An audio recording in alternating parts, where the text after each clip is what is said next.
Hello guys, আমি উত্তম দাস। তো চলি আজকে আমরা যে জিনিসটা শিখবো সেটা হচ্ছে ইনফিনিটিভ। ইনফিনিটিভ সম্বন্ধে আজকে শিখবো কিভাবে জয়েনিং করা হয়, সিম্পল সেন্টেন্সে ইনফিনিটিভ দিয়ে কিভাবে জয়েনিং করা হয় সেই জিনিসটা শিখে নেবো। আর কি জিনিস জানবো আজকে পুরোপুরি সম্পূর্ণ প্রথম থেকে লাস্ট পর্যন্ত এই কারণে দেখবে, কারণ আজকে আমি ট্রান্সলেট টাইপের মানে বাংলা থেকে ইংলিশ করে পুরো বুঝিয়ে দেবো ইনফিনিটিভটা কি। ওকে, তো যাই হোক, আর তোমরা যারা নতুন আছো তারা সাবস্ক্রাইব করে নেবে এবং পাশে থাকা যে বেল আইকনটি অল করে নেবে যাতে ভিডিওগুলো তোমাদের কাছে একদম প্রথম পৌঁছে যায়। কেমন? তো চল শুরু করি। ইনফিনিটিভ, ইনফিনিটিভ কাকে বলে? যখন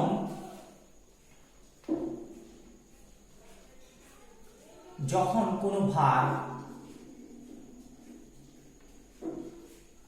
যখন কোনো ভার্বের, ভার্ব মিন্স ক্রিয়া, সেই ভার্বের শুধুমাত্র নাম প্রকাশ করে, শুধু নাম মাত্র প্রকাশ করে, নাম মাত্র প্রকাশ পায়,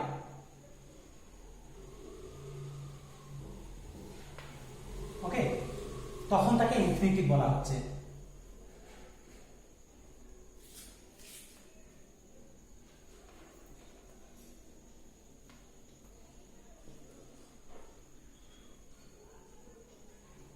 আচ্ছা, তাহলে কি বললাম? ভার্বের শুধুমাত্র নাম প্রকাশ পাচ্ছে তখন তাকে ইনফিনিটিভ বলে। এই ইনফিনিটিভের এটি ভার্বের আগে টু যোগ করতে হয়। এটি বা এই ইনফিনিটিভ ইউজ করতে গেলে এই ইনফিনিটিভের সময়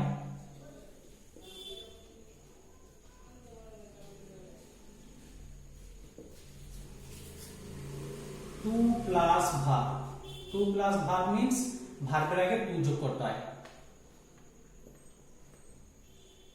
তাহলে ইনফিনিটিভ মানে অসমাপিকা, এটা তাহলে আমরা জেনে গেলাম কি infinitive means to plus verb, to plus verb, এই কথাটা জেনে গেলাম। ইনফিনিটিভ মিন্স এটা মনে রেখে দেবে, ইনফিনিটিভ কথা হচ্ছে টু প্লাস ভার্ব, ভার্বের আগে টু যোগ করে আমরা ইনফিনিটিভ করতে পারি।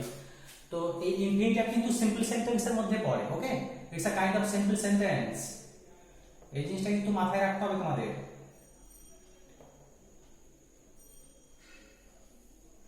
ইনফিনিটিভটা কিন্তু সিম্পল সেন্টেন্সের মধ্যেই পড়ে, কমপ্লেক্স সেন্টেন্স চলে। যাই হোক, এবার এদের টু ভাগ করতে হয়, এর কোনো কনজাগেশন হয় না, এর কোনো কনজাগেশন হয় না। কনজাগেশন হয় না, কনজাগেশন মিন্স যেরকম আমরা পড়েছি প্রেজেন্ট, পাস্ট, পাস্ট পার্টিসিপল ফর্মগুলো হয়, যে সেই ফর্মগুলো হয় না। গো, ওয়েট, গন, এই ধরনের ফর্ম হয় না, প্রেজেন্ট ফর্মে হয়। অলওয়েজ ভার্বটা, অলওয়েজ এই ভার্ব কোন টেন্সে থাকে? প্রেজেন্ট ফর্মে থাকে। ওকে, পিআর মিন্স প্রেজেন্ট ফর্মে থাকে ভার্বটা সব সময়ের জন্য। আচ্ছা, তাহলে এই ইনফিনিটিভ, ইনফিনিটিভ আমরা দুটো ভাগে ভাগ করছি। ইনফিনিটিভ দুটো ভাগ কি কি? ইনফিনিটিভ কয় ভাগে ভাগ করা যায়? দুই ভাগে ভাগ করা যায়। একটাকে বলবো simple infinitive, simple infinitive, simple infinitive. আর একটাকে বলা হয় জেরান্ডিয়াল ইনফিনিটিভ,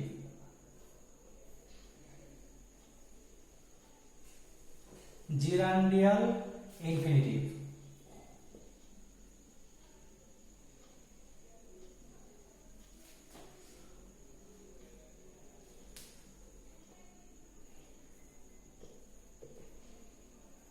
জেরান্ডিয়াল ইনফিনিটিভ। এই সিম্পল ইনফিনিটিভের আরেকটা নাম আছে নাউন ইনফিনিটিভ, অর এর আরেকটা নাম কি আছে? Noun infinitive. ওকে, তাহলে ইনফিনিটিভকে কয়টি ভাগে ভাগ করা হচ্ছে? দুটো ভাগে ভাগ করা হচ্ছে, একটা সিম্পল ইনফিনিটিভ আর একটা হচ্ছে জেরান্ডিয়াল ইনফিনিটিভ। তো প্রথমে সিম্পল ইনফিনিটিভ সম্বন্ধে জেনে নেব, তারপর জেরান্ডিয়াল ইনফিনিটিভে যাব। ঠিক আছে? তো সিম্পল ইনফিনিটিভে এগুলো তোমরা খাতায় একটা টুকে রাখবে, ঠিক আছে, কপিতে, তাহলে খুব ভালো হয়, পরে বুঝে নিতে সুবিধা হয়। সিম্পল ইনফিনিটিভ সম্বন্ধে আমরা জানবো। সিম্পল ইনফিনিটিভ, এই সিম্পল ইনফিনিটিভ দেখো আমরা জেনে গেছি কি infinitive means to plus verb, ভার্বের আগে টু যোগ করে ইনফিনিটিভ করতে হয়, এইটুকু জাস্ট জেনেছি। ঠিক আছে, এর জয়েনিংটা আমি শেষে দেখাবো কিভাবে জয়েনিং করা হয়, কিভাবে সিম্পল সেন্টেন্স আর কমপ্লেক্স থেকে সিম্পল আনতে পারি ইনফিনিটিভ ইউজ করে। ঠিক আছে, সেটা আমরা পরে দেখবো। আগে ইনফিনিটিভ সম্বন্ধে জেনে নিই কি আছে। তো সেই কারণে সিম্পল ইনফিনিটিভ, জেরান্ডিয়াল ইনফিনিটিভ দুটো আছে। সিম্পল ইনফিনিটিভ কি কি কাজ করে দেখো। এই সিম্পল ইনফিনিটিভ একটা কাজ করে নাউন বা প্রোনাউন সাবজেক্ট হিসেবে কাজ করে, অর্থাৎ আমি বলতে পারি সাবজেক্ট টু আ ভার্ব, ভার্বের সাবজেক্ট রূপে কাজ করে। সাবজেক্ট টু আ ভার্ব, অর্থাৎ ভার্বের সাবজেক্ট রূপেও কাজ করে এই simple infinitive. Number 2 object to a verb, object to a verb, অর্থাৎ অবজেক্ট রূপেও কাজ করে। Number 3 complement to a verb, complement to a verb, অর্থাৎ ভার্বের কমপ্লিমেন্ট রূপেও কাজ করে। তাহলে এই সিম্পল ইনফিনিটিভ কি কি রূপে কাজ করছে? Subject to a verb, object to a verb, complement to a verb. সেগুলো কি রকম আমরা জানবো। দেখো, এই সাবজেক্ট টু আ ভার্ব যদি আমি একটা एग्जांपल দিই,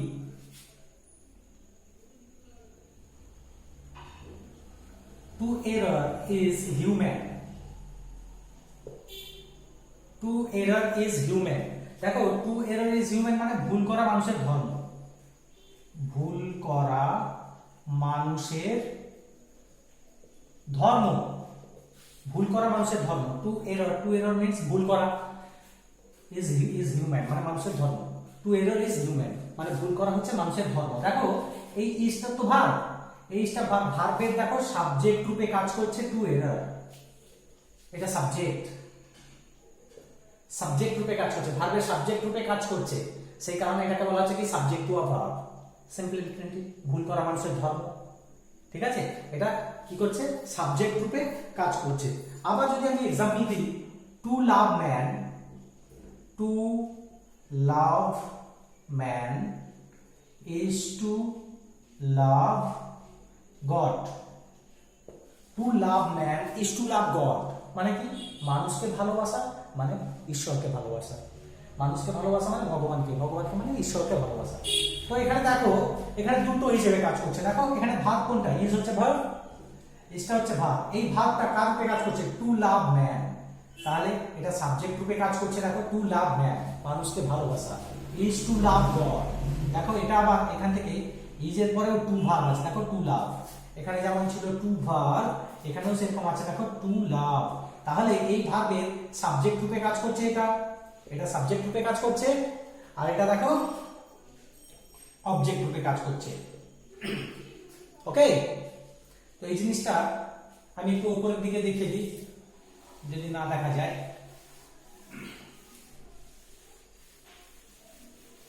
তাহলে আমি কি কি আরো एग्जांपल দিচ্ছি।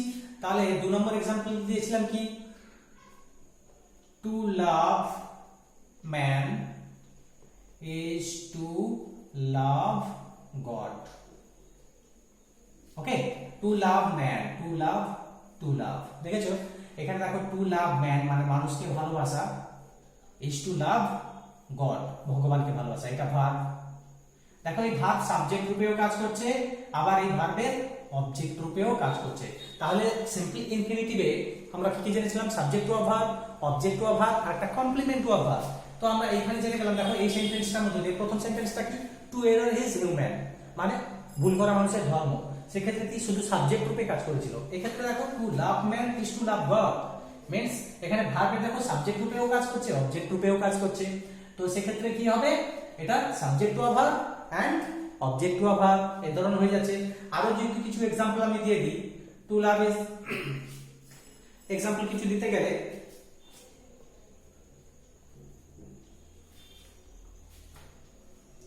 ক্ষমা করে দাও মানুষের দেব ধর্ম।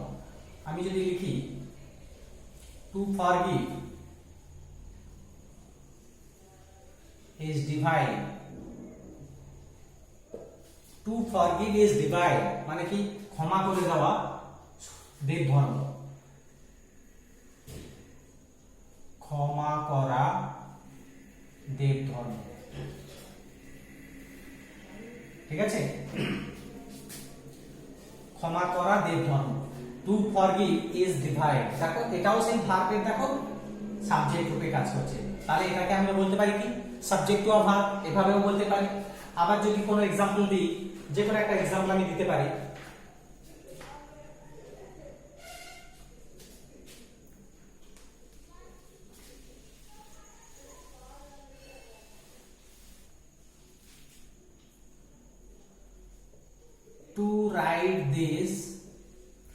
to write this is not easy, to write this is not easy, to write this means এটা লেখা সাবজেক্ট রূপে কাজ করছে, to write this is not easy, তাহলে to write this is not easy মানে এটা লেখা সহজ নয়, দেখো এখানেও সাবজেক্ট রূপে কাজ করছে। কেমন? এবার কমপ্লিমেন্ট রূপে কাজ করছে, কিরকম কমপ্লিমেন্ট রূপেও করতে পারি। কমপ্লিমেন্ট মানে ধরো আমি যে কোনো একটা দিলাম, মাই এম ইজ, আমার লক্ষ্য কি, my aim is to complete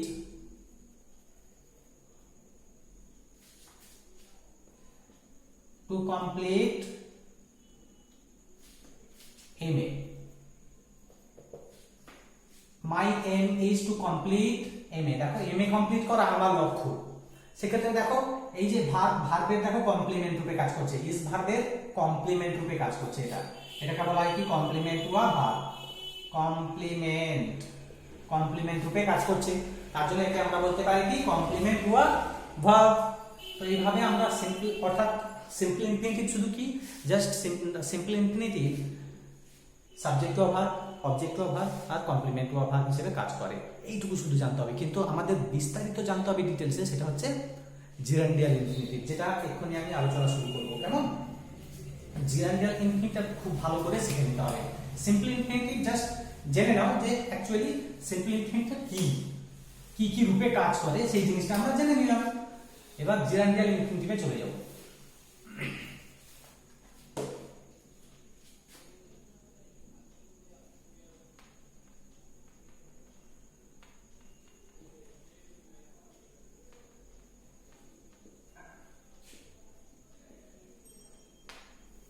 gerundial infinitive কাকে বলে সেই কথায় যদি আমরা আসি, তখন আমরা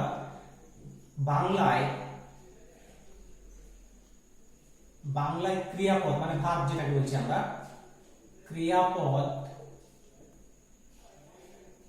ক্রিয়াপদ যদি এরূপ থাকে, কিরকম?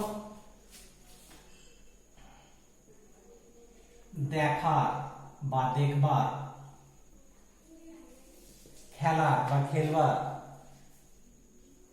খেলার, দেখার, শোনার, ঠিক আছে, বা শুনতে, তে ক্রিয়া, শুনতে, দেখতে, খেলতে, খেলা বা খেলতে, এই ধরনের পর্যবেক্ষণ করা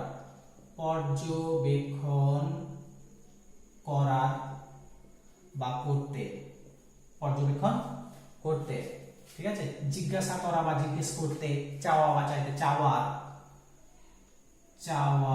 বা চাইতে ইত্যাদি বোঝায়,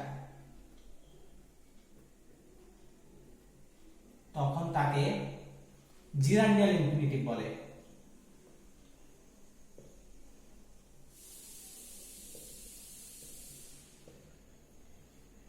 জিরান্ডিয়াল ইনফিনিটিভ বলে।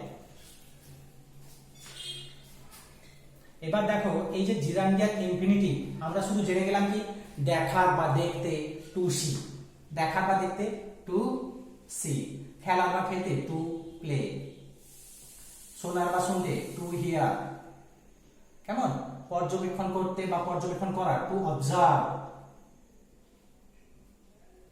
অর্থাৎ টু দিয়ে লিখবো, ঠিক আছে, চাওয়া টু ওয়ান্ট, হওয়া টু বি,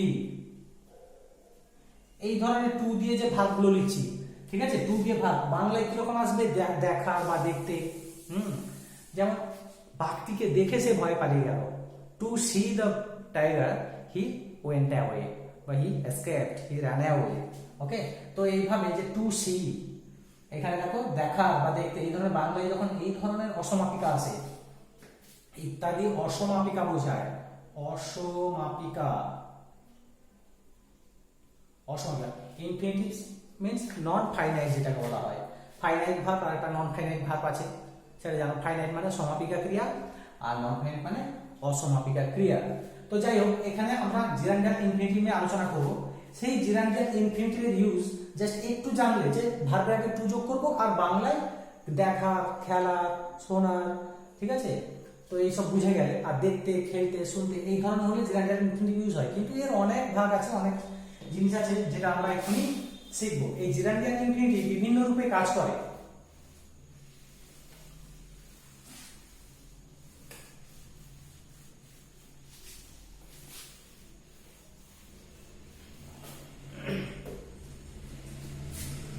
ফার্স্ট ওয়ান আমরা জানবো infinitive with how two. Infinitive with how two. Guys, এগুলো ভীষণ ইম্পর্টেন্ট জিনিস। ওকে, এভাবে আমরা এই জিনিসগুলো যদি শিখে যাই, তাহলে কিন্তু ট্রান্সলেশন আমাদের ইমপ্রুভ হবে, রাইটিং লিখতে সুবিধা হবে। ওকে, প্লাস জয়েনিং তো রয়েছে, এবং ইংলিশ গ্রামার তো রয়েছেই। ওকে, তো এই হাউ টু দিয়ে আমরা কিভাবে ইনফিনিটিভ করব, যদি লিখি একটা সেন্টেন্স এক্সাম্পল,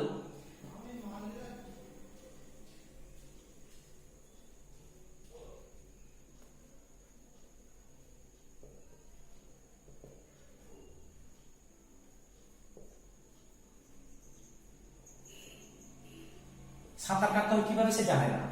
ঠিক আছে, এটা একটা এক্সাম্পল দিয়ে দিলাম। আর একটা ওইরকম ধরনের হাউ টু দিয়ে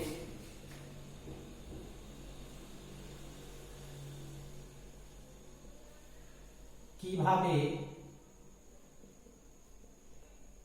ইংরেজিতে চিঠি লিখতে হয় সে জানে না, সে জানে না। আর একটা এক্সাম্পল দিয়ে দিই, এগুলো কিন্তু সব ইনফিনিটিভ উইথ হাউ টু, মানে কিভাবে। হাউ টু মিন্স কিভাবে,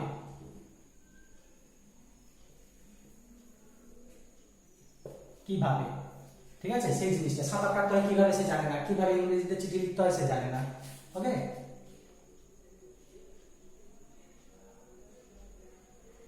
সে জানে না কিভাবে অঙ্কটি সমাধান করতে হয়।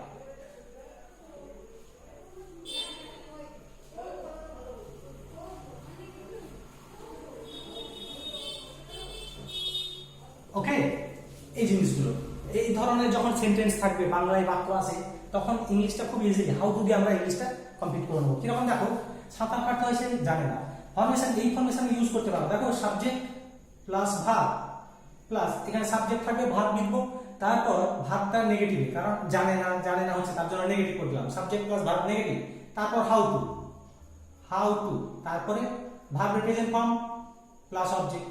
এই ফরমেশনে কিন্তু আমরা এটাকে করে ফেলতে পারি, ইনফিনিটিভ উইথ হাউ টু, এই ফরমেশন করে ফেলতে পারি। কি বললাম, সাবজেক্ট প্লাস ভার্বের negative form of the verb, how to, আর তারপর ভার্বের প্রেজেন্ট ফর্ম প্লাস অবজেক্ট। এই হিসেবে কি করে দেখো, সাঁতার কাটতে কিভাবে সে জানে না, তাহলে সে জানে না, সে জানে না ইংলিশ কি হবে, হি, সাবজেক্ট বসিয়ে দিলাম, does not know, does not know. দেখো, he does not know, subject verb হয়ে গেল, he does not know, subject verb লিখে পেলাম, হি ডাজ নট নো। এবার সে জানে না, কি জানে না, কিভাবে সাঁতার কাটতে হয়, হাউ টু,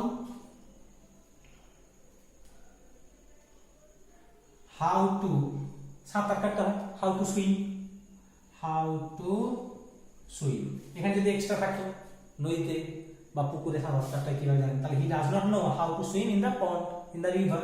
তো এখানে ইংলিশটা হয়ে গেল, he does not know how to swim, কিভাবে সাঁতার কাটতে হয় সে জানে না। দেখো, সাবজেক্ট ভার্বের নেগেটিভ ফর্ম, হাউ টু, বাদ দেখো সাবজেক্ট ভার্বের negative form, does not no, তারপর হাউ টু সুইম, কিভাবে সাঁতার কাটতে হয় সে জানে না।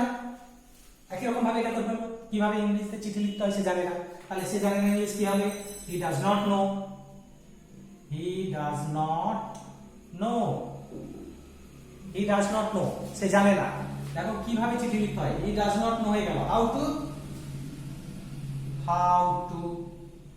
লিখতে হয়, how to right letter, how to write a letter, how to write a letter in English, in English. হয়ে গেল। ইংলিশে কিভাবে চিঠি লিখতে হয় সে জানে না, ঠিক একইরকম সে জানে না কিভাবে অঙ্কটি সমাধান করতে হয় বা অঙ্কটি কষতে হয় কিভাবে সে জানে না, তাহলে একই রকম ভাবে করে ফেলবো, হি does not know how to solve, একই রকম হাউ টু সলভ দ্য সাম, অঙ্কটি কিভাবে সমাধান করতে হয় সে জানে না।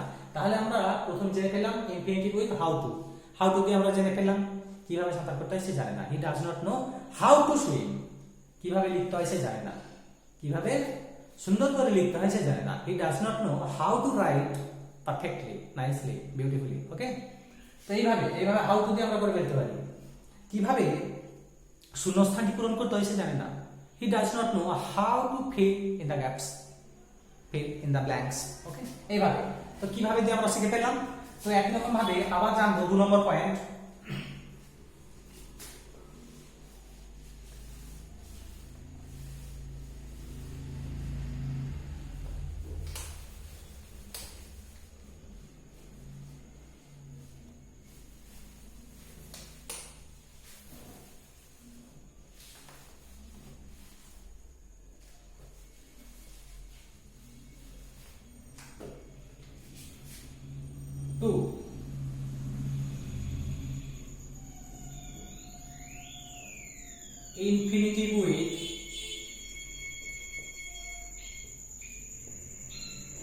infinitive with to, T double two দিয়ে কিভাবে আমরা ইনফিনিটিভ করব। দেখো সেইরকম একই রকম ভাবে যদি এক্সাম্পল, আচ্ছা এর ফরমেশনটা আমি তৈরি করে দিই তাহলে বেটার হয়, ফরমেশন তৈরি করে দিলে খুব সুন্দর ভাবে করতে পারবে। এখানে ফরমেশনটা করে দিই কেমন, subject plus verb plus T double O plus adjective plus না দিয়ে দাগ দিয়ে দেবো, তাহলে দেখতে খুব ভালো লাগে। সাবজেক্ট ভার্ব টু অ্যাডজেক্টিভ, তারপর টু, তারপরে ভার্বের present form P R means present form, তারপর অবজেক্ট। ওকে, এই ফরমেশনে আমরা করব, অর্থাৎ এত জানতে হবে না। Infinitive with to, T double O, too মানে কি মাত্রা অতিরিক্ত কোনো কিছু বেশি বোঝাবে, ঠিক আছে, যে বৃদ্ধ লোকটি এতটাই দুর্বল যে সে হাঁটতে পারে না, ঠিক আছে, আমি এতটাই অঙ্কে কাঁচা যে আমি অঙ্কটাকে সমাধান করতে পারি না, এই ধরনের আমি, অর্থাৎ অতিরিক্ত বোঝাবে। শিশুটি এতটাই ছোট যে সে গাছটির ডালায় তার হাত পৌঁছায় না, এই ধরনের সেন্টেন্স গুলো আমরা করে ফেলবো। এক্সাম্পল 2-3টে এক্সাম্পল দিয়ে দেখাই। তাহলে আমি এতটাই দুর্বল যে হাঁটতে পারি না,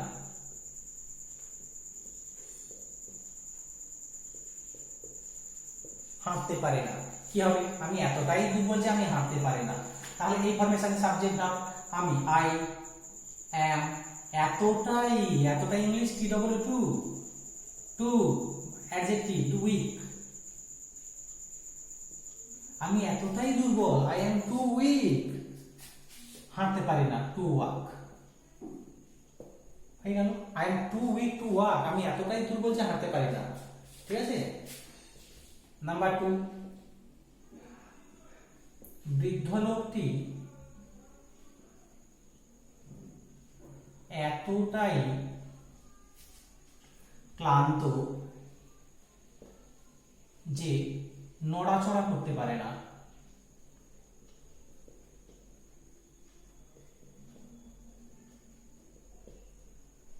বা হাঁটতে পারে না, লিখে দিতে পারো। তো এইটা থাকলে কিন্তু বৃদ্ধ লোকটি এতটাই ক্লান্ত ছিল যে, আমি পাস্ট টেন্স করতে, ক্লান্ত ছিল যে নড়াচড়া করতে পারে না। দেখো ছিল যে মানে পাস্ট টেন্স হয়েছে, তাহলে বৃদ্ধ লোকটি দা ওল্ড ম্যান ওয়াজ, এক্ষেত্রে কিন্তু ইজ হবে না, কারণ প্রেজেন্ট টেন্স হচ্ছে না, ছিল was, the old man was too tired মানে এতটাই ক্লান্ত, টু টায়ার্ড টু মুভ, মানে নড়াচড়া করতে পারে না। The old man was too tired to move. এরকম ভাবে টু দিয়ে তোমরা নিজেরা সেন্টেন্স লেখার চেষ্টা করো, ঠিক আছে? ফার্স্ট প্রথমে যেটা বলেছিলাম হাউ টু দিয়ে লেখার চেষ্টা করো। এখন কি বললাম, টু দিয়ে। এইগুলো সেন্টেন্সগুলো তোমরা ভাবতে থাকো, কেমন? নিজের থেকেই ভাবতে থাকবে। হ্যাঁ, আমি এতটাই স্ট্রং যে সব অঙ্ক সলভ করতে পারি, এভাবে আমি এতটাই strong, I am too strong. এক্ষেত্রে টু হবে না, আমি পারি, I can. Okay, I can do. তো এইভাবে টু দিয়ে সব সেন্টেন্সগুলো ভাবতে, আমি এতটাই দুর্বল হয়ে গেল, ক্লান্ত হয়ে গেল, যে কোনো অ্যাডজেক্টিভ ভেবে নাও, দিয়ে করে ফেলো, ঠিক আছে? শিশুটি এতটাই ছোট যে গাছটির শাখায় হাত পৌঁছায় না। সেক্ষেত্রে কি হবে, the child was too tiny to reach up to the branches of the tree. এইভাবে তো আমরা টু এর ব্যবহার শিখে গেলাম, এগুলো আমরা বাড়িতে প্র্যাকটিস করব। নেক্সট যেটা 3 number, infinitive with when to and where to, সেটাও জেনে নেব। Infinitive with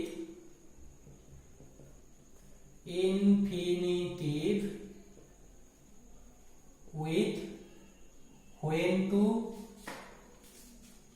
and where two,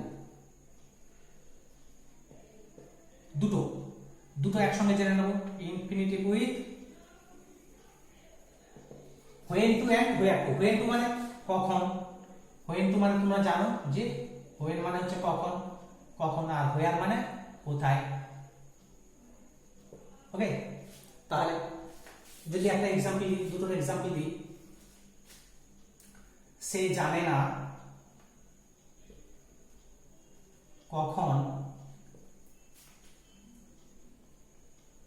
অফিসে যেতে হয়।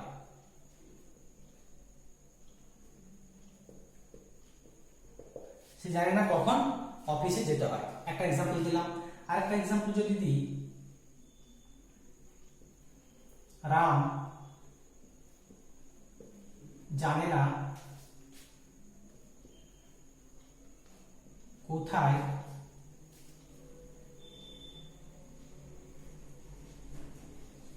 কোথায় জিনিসটি পাওয়া যায়।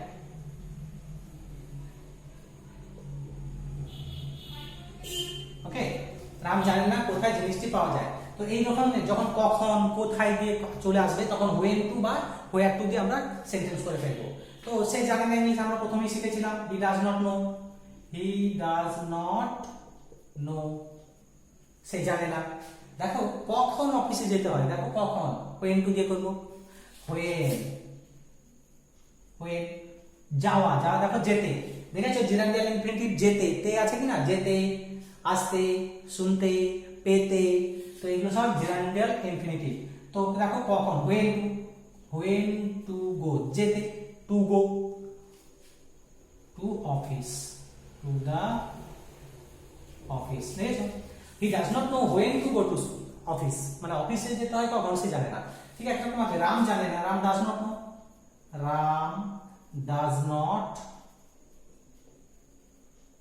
নো, রাম জানে না জিনিসটি কোথায় পাওয়া যায়, তাহলে হোয়ার টু, এটা পাওয়া যায়, to get, to receive, where to get the thing, জিনিসটি কোথায় পাওয়া যায় সে জানে না, রাম জানে না। তো এই ধরনের সেন্টেন্স তোমরা নিজেরা বানাও আর নিজেরা করতে থাকো, কেমন? নেক্সট আমরা জেনে নেব ইনফিনিটিভ উইথ ইটের ব্যবহারটা খুব ভীষণ ইম্পর্টেন্ট। ইটের ব্যবহার অনেক ক্ষেত্রে কাজে লাগে, তো সেই জিনিসটা জেনে নেব। Infinitive with it,